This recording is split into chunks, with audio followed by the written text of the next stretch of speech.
bà chấm đẹp số bốc mai bong bong đằng ngọc ní hai ngày ní nhiệt tỷ cùng nứt cứ triển lùi hai ngày ní dươngประเทศbọt đại dương năng lực dương mong này dễ cứ ắt tập pol này chấm nửa hai trong ba thiên ní mà khi bạn cầm tết chúng bạn chuẩn chặt đi dương năng chấp đam nơi cam vị thi là nè hai sầm rạp bong bong đằng ngọc ní trong đăng tha ắt tập pol này chấm nửa dạng mấy xôm bong bong chui like chui share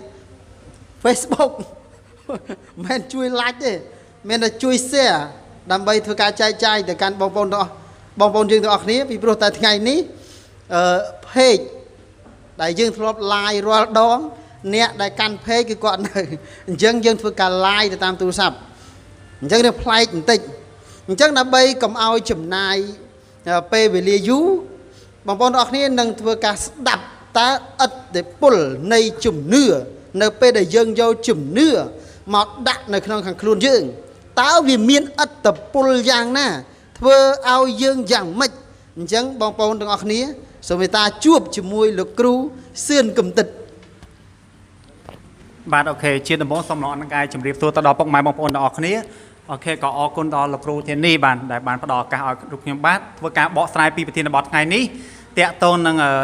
ở tập pol này chùm nửa bạn chẳng ở ngày ní ở thiên bọt phái tẹt tôn ngày ní ở đại dương này gì ông pi thiên bọt ở tập pol này chùm nửa chẳng buộc nhầm với cả bọ sai chùm môi lục cru chôn chấn đi năng với cả bọ sai tha ta ở vậy tao cứ chia chùm nửa hai ở tập pol này chùm nửa nắng và việc miệng tập pol dạng ná sầm rạp chỉ vật bỏ dương hai ấy dương tao ca sắc xa bị vi bỏ dương này gì ông pi chùm nửa việc cao bị cá chư và cá chư ba cá chư chẹt tao lỡ vậy mùi và bàn tay ngày đi dương vậy nhà chụp pi mình đang rồi chùm nửa cơ ngày đi dương cái gì pi chùm nửa ở với chùm miến ở tập pol này chùm nửa với chùm miến nâng chùm nửa à với chùm miến ở tập pol này chùm nửa à với chùm miến ta ở tập pol viết chẹt tập pol dạng ná khác tao đo chỉ vật bỏ dương chẳng ở ngày đi nhầm này gì bỏ sai pi chùm nói ti muối tẹt tao ở tập pol này chùm nửa với chùm miến và ở tập pol với chùm miến này chùm nửa chẳng ở viên miền ở tập pol khang mình tao lời chỉ vật lộc rồi chẳng ti muối nhầm này gì tầm biết ở chưa tha ai phơi bàn ở tập pol chùm nửa với chùm miến ti muối chưa chẹt tha con anh ai phơi bàn chẳng ở tập pol ti muốiประสานbờ dương miền chùm nửa lời con anh chưa chẹt lời con anh tha dương cứ chia bọc cô mà nè đại miềnสมรรถភាពបាទមានសមត្ថភាពក្នុងការធ្វើវាបានធ្វើសម្រាប់កិច្ចការអ្វីៗគ្រប់យ៉ាងយើងអាចធ្វើបានអញ្ចឹងពេលដែលយើង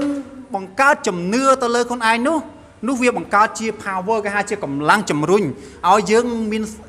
ធម៌ពលនៃការធ្វើអ្វីមួយបើសិនជាយើងជឿថាយើងអាចធ្វើកិច្ចការមួយទៅធំអាចសម្រេចកិច្ចការនឹងបានចឹងលុះវាអាចជំរុញកម្លាំងពីក្នុងខ្លួនរបស់យើង power ពីក្នុងខ្លួនរបស់យើងរកវិធីសាស្ត្រខ្ញុំអាចធ្វើបាន I can do it okay I can do it ចឹងមិន I can ចឹងពេលដែលយើងតន្ទិញពាក្យថាខ្ញុំអាចធ្វើបាននោះកម្លាំងចលករពីក្នុងខ្លួនរបស់យើងវាធ្វើឲ្យយើងមានកម្លាំងស្ទុះបាទទៅធ្វើកិច្ចការណាមួយដែលយើងកំណត់យើងជឿជាក់ថាយើងធ្វើបានបាទកិច្ចការណាក៏ដោយបើសិនបើជាបងប្អូនមានការជឿជាក់លើខ្លួនឯងថាខ្លួនឯងអាចធ្វើបានទោះបីថាកិច្ចការនោះធំប៉ុណ្ណឹងភ្នំក៏ដោយក៏បងប្អូននៅតែព្យាយាមរកវិធីសាស្ត្របាទរកវិធីសាស្ត្រក្នុងការធ្វើវាដែរដោយសារតែបងប្អូនជឿលើខ្លួនឯងហើយបាទបងប្អូនជឿលើខ្លួនឯងអញ្ចឹងអត្តពលខាងក្រៅគឺมันអាចរារាំងបងប្អូនក្នុងការធ្វើវាទេបាទគឺខ្លាំងមែនទេក្នុងការជំនឿជឿជាក់លើខ្លួនឯងជំនឿខ្ញុំអាចធ្វើបាននេះចំណុចទី1បាទតាក់ទងនឹងអត្តពលបាទអត្តពលអញ្ចឹងអត្តពលទី2គឺតាក់ទងការជឿជាក់ថាខ្លួនឯងអាចខ្លាចជាអ្នកមានបានបាទអញ្ចឹងប្រសិនបើជាបងប្អូនទាំងអស់មានជំនឿជឿជាក់ថាបងប្អូននឹងខ្លាចជាអ្នកមានបាទបងប្អូននឹងខ្លាចជាបុគ្គល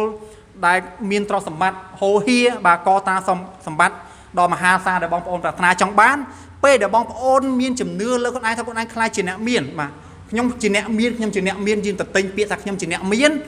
នោះកម្លាំងរបស់យើងពីក្នុងខ្លួនដូចគ្នាកម្លាំងរបស់យើងនឹងជំរុញឲ្យយើងគិតថាខ្ញុំត្រូវតែជាអ្នកមានខ្ញុំគឺជាអ្នកមានអញ្ចឹងពេលដែលយើងទន្ទិញពាក្យថាខ្ញុំជាអ្នកមានយើងច្បាស់ជារកវិធីសាស្ត្រថាតើគ្រប់បុគ្គលជោគជ័យទាំងអស់នោះបាទគ្រប់បុគ្គលអ្នកមានទាំងអស់នេះតើគាត់ធ្វើមិនបាទគាត់ធ្វើមិនទៅគាត់ខ្លាចជាអ្នកមានអញ្ចឹងពួកគាត់កសាងពីបាតដៃទៅទេបាទបើយើងសិក្សាពីប្រវត្តិបុគ្គលជោគជ័យទាំងអស់សិតតែជាបុគ្គលដែលតស៊ូពីបាតដៃទៅទេពីចំណុច0រហូតដល់ខ្លាចជាបុគ្គលដែលជោគជ័យខាងទ្រព្យសម្បត្តិខ្លាចជាអ្នកមានអញ្ចឹងពេលដែលខ្ញុំជឿជាក់បងប្អូនជឿជាក់ថាខ្ញុំខ្លាចជាអ្នកមានច្បាស់ណាស់បងប្អូនត្រូវក៏រលែកមើលទៅលើបុគ្គលជោគជ័យទាំងអស់ថាមូលហេតុអីខ្លះកត្តាអីខ្លះទៅគាត់ជាមនុស្សធម្មតាដូចយើងទេបាទអ្នកខ្លះគាត់វេទនាក្រជាងយើងទៀត តែគាត់នៅតែខ្លាចជាបុគ្គលជោគជ័យបានបាទខ្លាចជាអ្នកមានមុខមាត់ក្នុងសង្គមបានល្បីទូទាំងពិភពលោកបានចឹងនេះហើយគឺជាធម៌ពលជំរុញគេហៅថា motivation ឲ្យយើងមានធម៌ពលក្នុងការធ្វើដូចម៉េចធ្វើដូចម្ដេចទៅជោគជ័យដល់ពួកគេបាទធ្វើដូចម្ដេចទៅខ្ញុំខ្លាចជាអ្នកមានដូចអ្វីដែលខ្ញុំគិតបាទអញ្ចឹងពេលដែលយើងមានការគិតថាខ្ញុំជាអ្នកមានច្បាស់ណាស់បងប្អូនធ្វើដំណើរគឺធ្វើសិក្សាផ្សេងៗបែបអ្នកមានបាទយើងមិនមែនធ្វើយើងចង់ខ្លាចជាអ្នកមានបាទកំណត់កំណត់សិទ្ធិប៉ុន្តែធ្វើសកម្មភាពទៀបបាទដូចលោកគ្រូនិយាយថាសកម្មភាពដូចអ្នកសុំទានបាទបើយើងមានកំណត់កំណត់សិទ្ធិហើយគឺយើងច្បាស់ណាស់យើងត្រូវមានកម្លាំងជំរុញក្នុងការធ្វើសកម្មភាពដូចសិទ្ធិបាទយើងមិនអាចទៅធ្វើសកម្មភាពដូចបុគ្គលបរាជ័យបានទេ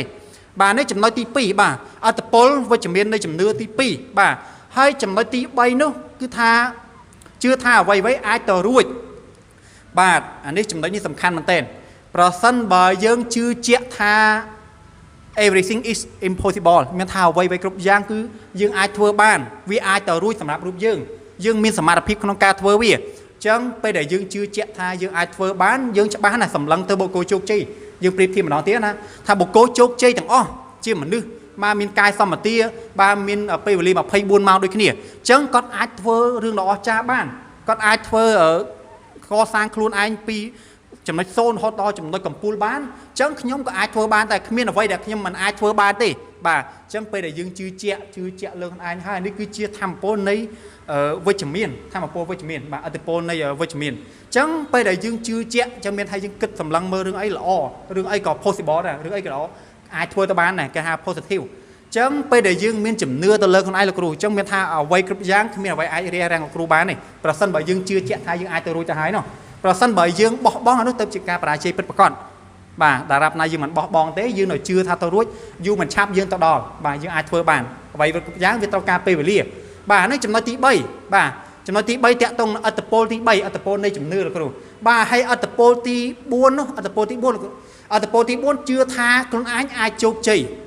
បាទជឿថាខ្លួនឯងអាចជោគជ័យអញ្ចឹងច្បាស់ណាស់ប្រសិនបើបងប្អូនយល់ពីជំនឿបាទអត្តពលនៃជំនឿបាទអញ្ចឹងប្រសិនបើជំនឿបែបវិជ្ជមាន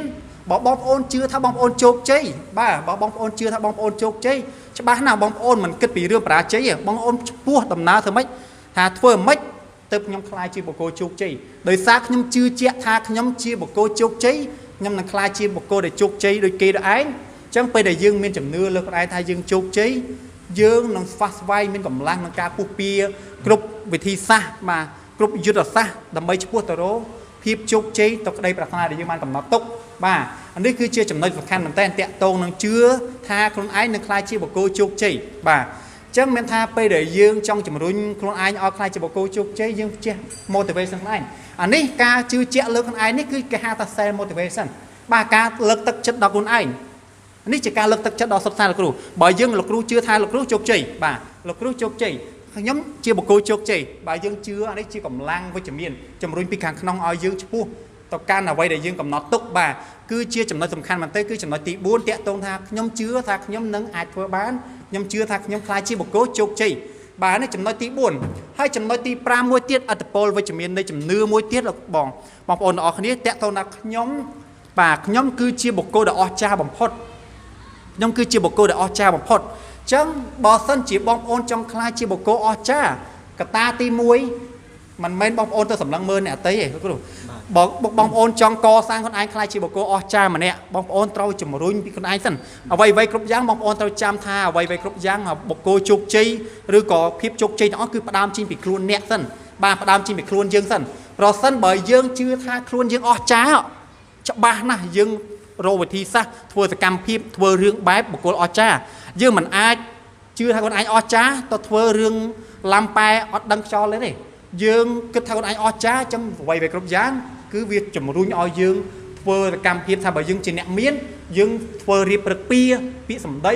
បាទចរិតគឺជាអ្នកមានហ្មងបើយើងជឿថាយើងជាបុគ្គលអស្ចារ្យច្បាស់ណាស់គឺយើងធ្វើជាបុគ្គលដែលម្នាក់ដែលមានឥទ្ធិពលយ៉ាងខ្លាំងបុគ្គលអស្ចារ្យគឺជាបុគ្គលដែលមានឥទ្ធិពលបាទមកដែលអ្នកដទៃជុំវិញឲ្យតម្លៃគោរពថាអូបុគ្គលនេះជាអស្ចារ្យបែបវិជ្ជមានមិនមែនអស្ចារ្យជាឥទ្ធិពលបែបឬអាក្រក់ទេអញ្ចឹងយើងច្បាស់ជារកវិធីសាស្ត្រក្នុងការធ្វើតាំងពីចរិតក្នុងការរៀបរឹកពីក្នុងការធ្វើសកម្មភាពបែបបុគ្គលដ៏អស្ចារ្យបាទអញ្ចឹងសរុបសេចក្តីមកវិញគឺខ្ញុំនិយាយពី5ចំណុចធំហ្នឹងលោកគ្រូអញ្ចឹងមានថាឥទ្ធិពលវិជ្ជមាននៃជំនឿ